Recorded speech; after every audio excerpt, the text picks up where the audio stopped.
The Twins fall. They had a chance in the ninth inning to tie or win the game. They lose 6-5 to the Red Sox in the series finale. Overall, a very good homestand for the Twins. Couple of tweaks in this game could have given them their sixth straight win. Let's break it all down on today's episode of Locked On Twins. You are Locked On Twins, your daily Minnesota Twins podcast. Part of the Locked On Podcast Network, your team every day.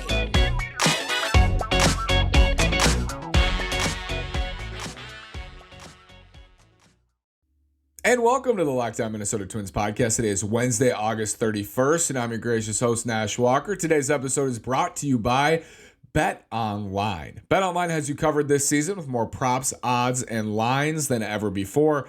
Bet Online is where the game starts. Again, this is Nash Walker, Season 3, hosting this podcast on a daily basis, serving Season 4, writing about the Twins at twinsdaily.com, and I'm coming to you after a 6-5 Twins loss in the series finale. Tough loss for the Twins. Anytime a winning streak is broken, it's like almost this shock that they lost. How could they lose? They won 5 in a row. How could they possibly lose? But this one hurt a little bit because they had a chance to win.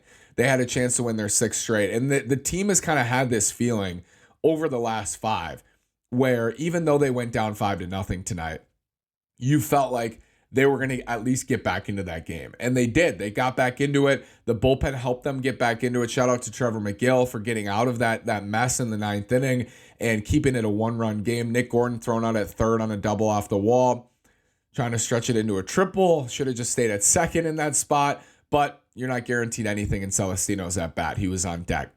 Either way, that's a base running mistake by Nick Gordon. Comes up with another big hit, though. That's another big hit in that spot. And gave the Twins a chance. They're down a run, first and second, nobody out there in the ninth inning.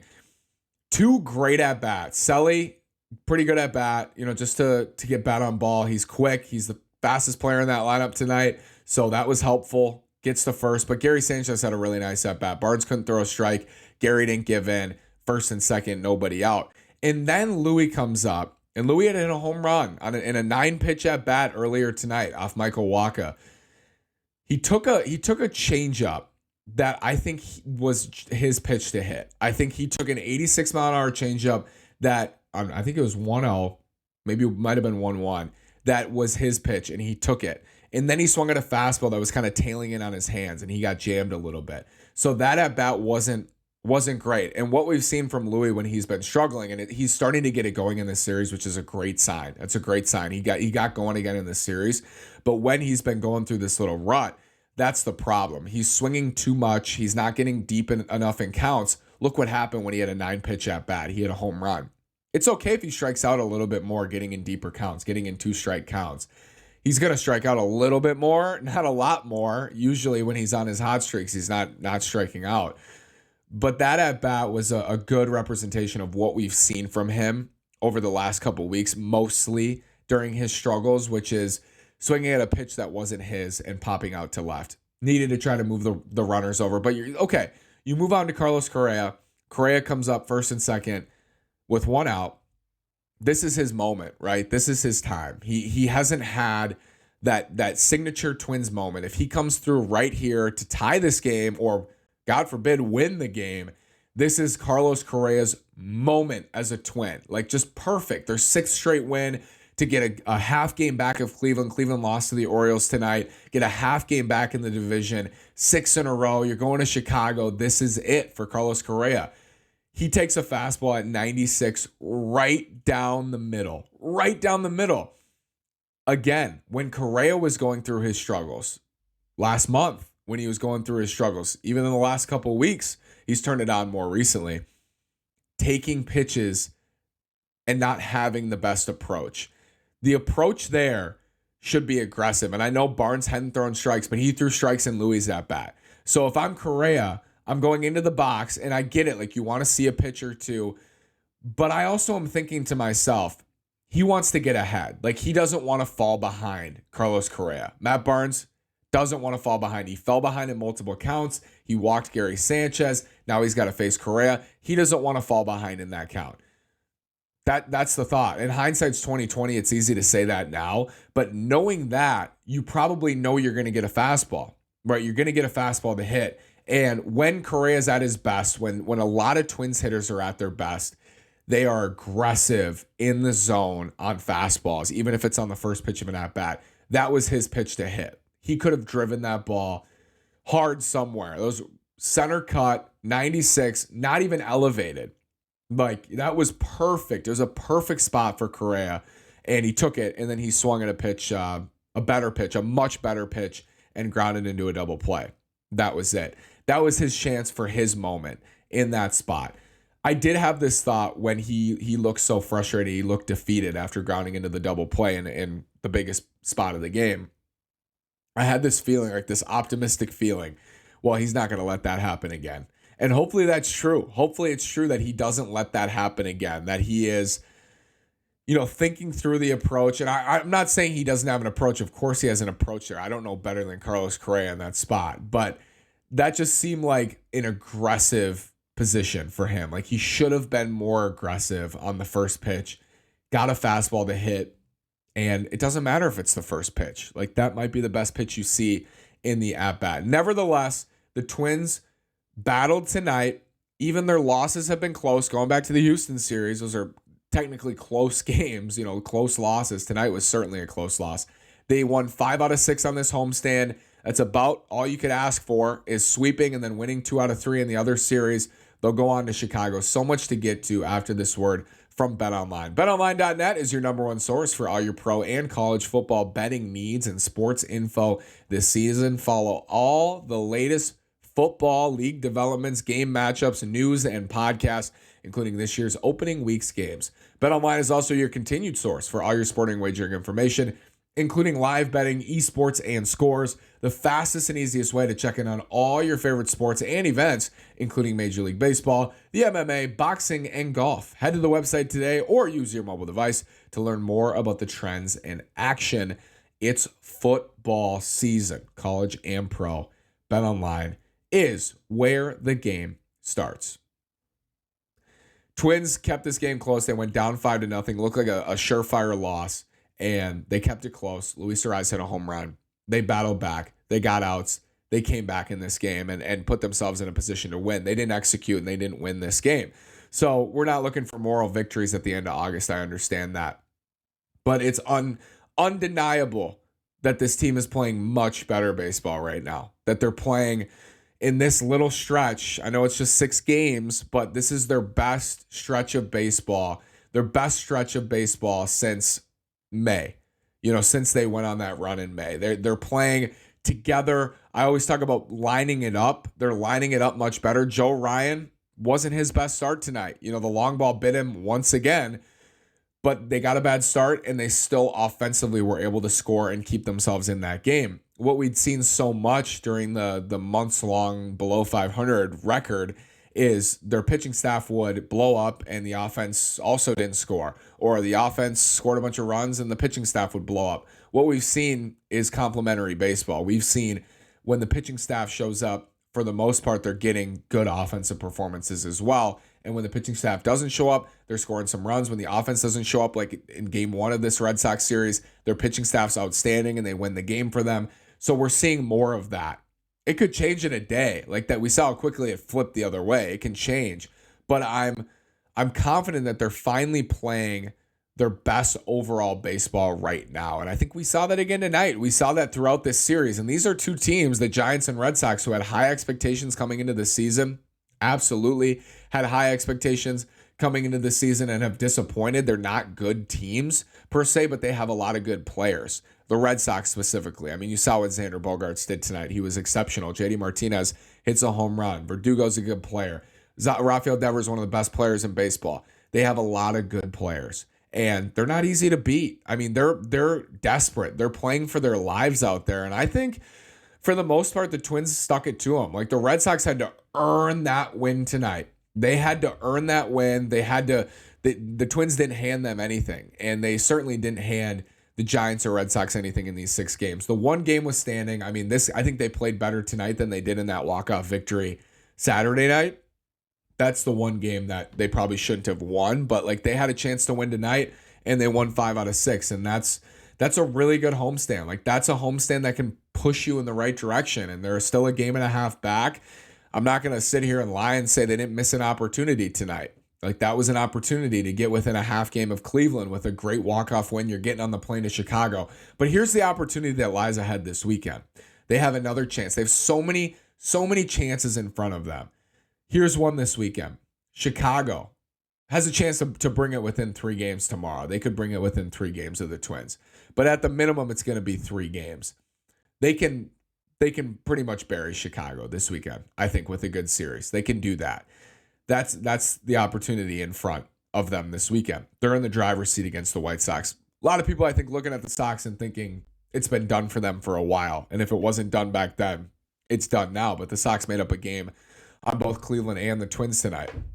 So what needs to happen this weekend is if the Twins are going to win this division, what that requires is eliminating Chicago. They won't eliminate them this weekend, but they can do it in practice. Like they can threaten that with a good series this weekend. 2 out of 3 or a sweep. God forbid they sweep the White Sox. If the Sox get swept and Cleveland has, a decent weekend, yeah, I think it's over going into September for the White Sox. We've seen crazier things, but this is not a team that's played consistent baseball at all this year. So here are the matchups. It's going to be Sonny Gray and Davis Martin on Friday. Saturday's Tyler Mahle and Dylan Cease. Dylan Cease is at a Cy Young caliber season. And Sunday is Dylan Bundy and Lucas Giolito. I think the Twins are in a good spot in this series. I think they clearly have the pitching advantage Friday night with Sonny Gray going against Davis Martin, who's in Michael Kopech's rotation spot because Kopech is hurt. Saturday, Cease has been amazing, but the Twins get Mahle back. And if Mally's back and effective, he gives you a chance to win most times out as well. And then Sunday, Lucas Giolito has the highest ERA in the American League, minimum 100 innings this year. And Dylan Bundy's actually been decent. He's been better than Giolito. You definitely feel good Friday. Saturday, Cease has been so good, and he shut down the Twins at Target Field. That'll be a good matchup.